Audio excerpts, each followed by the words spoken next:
Does your company discriminate women? Of course not, most of you will answer. It's illegal, but just think of the figures of your organization, of your company. How many women do you recruit? How many women are in your middle management? How many in your senior management? And by the end, how many in your executive committee?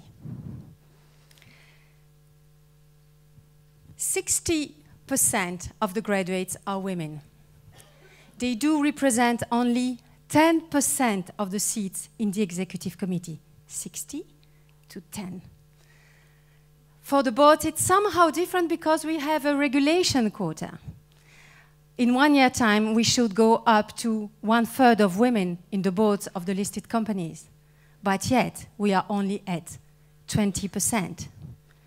So the answer is yes, your organization is discriminating women. Women have different lives than men. Why? Because women do cover 80% of the unpaid work. 80%.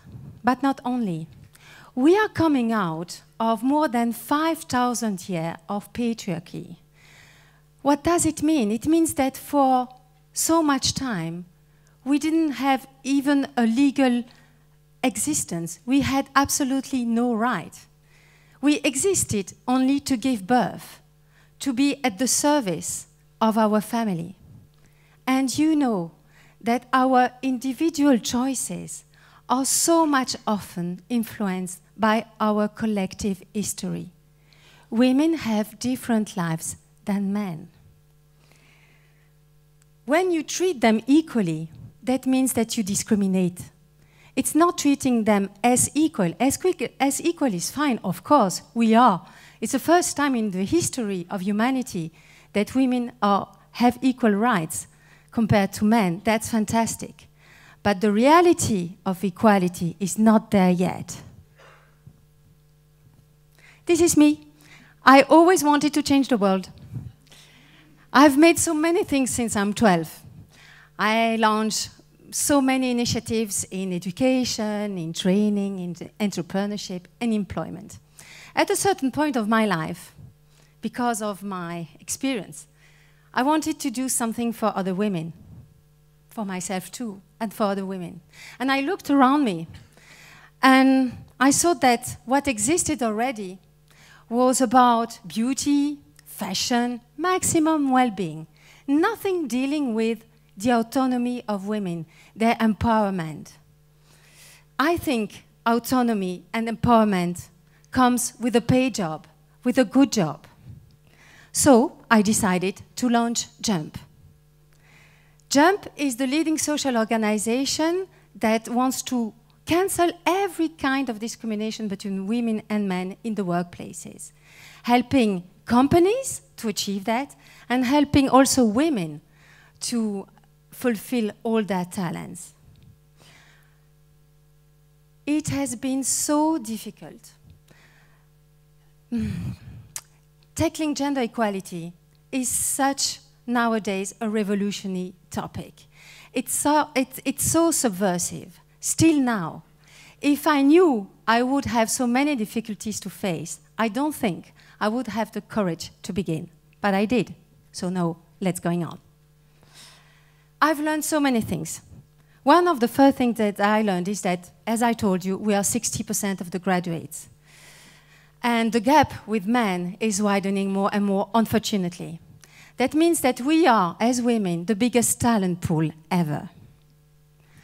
Some years ago, The Economist magazine made a dossier on the reason of this incredible increase of well-being that we knew in our countries since the Second World War. They discovered that it was not because of the rise of the digital economy. It was not because of the development of the BRIC countries. No, no. It was because of the massive entry of women in the labor force. Who know that? Nobody. And who celebrates that? Nobody. Another thing that I happen to learn is that the more you increase gender equality in your teams, in the company, in your organization, especially, of course, in the decision-making positions, the more your indicators get better. Financial indicators, but also non-financial indicators. The European Union, the OECD, and so many other organizations made their calculation. If women would work as much as men, then the GDP would increase by 27%. The countries that do support the traditional couples, you know these couples where the man is the only or the biggest breadwinner, and the woman is the only or the biggest caregiver. In every society where this is supported by the mentality and by the lack of infrastructure for a small childhood, for example, women tend to leave the labor market quite late in their age and do one baby. That means that they penalize either the rate of employment of the country and the demographical growth of the country. In the Nordic countries and in France and even in Belgium, we are at a turning point now. There is a positive correlation. The more a woman works, the more she makes babies. One of the massive agents for this transformation is the share of family responsibility. We cannot continue to do everything by our own. If we want women to fulfill their talents, to work more, of course we have to ask men to give more energy and time to their family. We women do spend 2.5 more hours in childcare and in house chores than men. We sleep less because we have less time to sleep.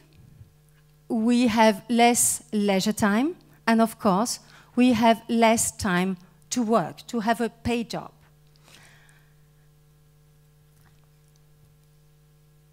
The companies were made by men for other men. We have to change the corporate culture. We have to come to a search of diversity, to a search of inclusion. What is exactly the difference? The difference is that diversity is counting people that are different. Inclusion is making these people count by celebrating, by respecting, by valorizing their differences. Women are different than men. This is perhaps something that you didn't hear so often throughout the feminist mouth, because in order to achieve the same rights, we had to say women are men like others, because it is much better to be treated equally than be treated worse. But now changes had occurred. The gender relations has completely been modified. The position of the women, at least in our country, is much more positive than before. So now it is very important to say, no, we are not men like others. And it's not a problem of innate, of biology, of whatsoever. It doesn't matter. This is not the question, because anyway, we will never get an answer to that. It's a question of taking the reality into account. And so we have to be treated in a different way, but as equal. We have different career cycles than men. We have different communication styles, for most of us at least. And we have different even attitudes to power. And if we want to be considered as a good person to fit in leadership roles, these leadership attitudes must be valorized. The leadership must be open to other kinds of leaderships. We don't want special treatment. We don't want positive discrimination. All we want is to have the right person at the right place, in the right job, so to have more meritocracy. If women, by opening these styles of leadership can change the workplaces with men that are allies, that are conscious about that strategic change. If we change the workplace, that means that we can change the economy. And if we change the economy, that means that we can change the world.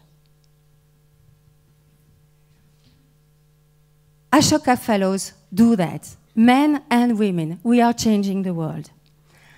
I must say that maybe social entrepreneurship, in a way, is feminine. It's a feminine way of changing the world. So you can count on us to make that change.